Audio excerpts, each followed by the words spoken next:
ভারতের বিদেশ মন্ত্রকের বিদেশ সচিব সম্প্রতি গিয়েছিলেন বাংলাদেশে।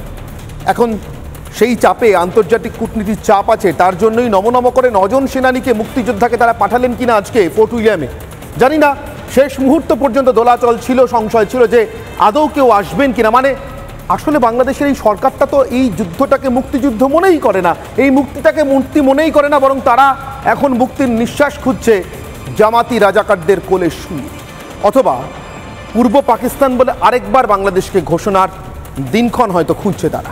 আপাতত পুঁজিপাতি দেখা চলছে, কিন্তু প্রশ্ন এখানে একটাই, যে বিদ্বেষ ওপারে তা থেকে কি আমরাও মুক্ত, সম্পূর্ণ মুক্ত?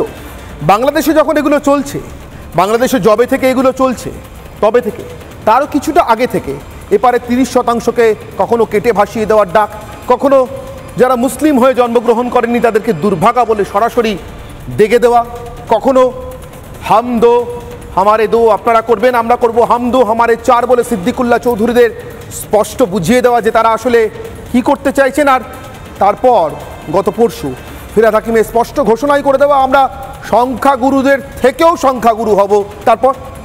তারপর কি করবেন ফিরহাদ বলেননি, কিন্তু দল 48 ঘন্টা পর মানুষের রিয়াকশন, প্রতিক্রিয়া দেখে বুঝতে পেরেছে যে সময়টা বোধহয় একটু গন্ডগোলের হয়ে গেল।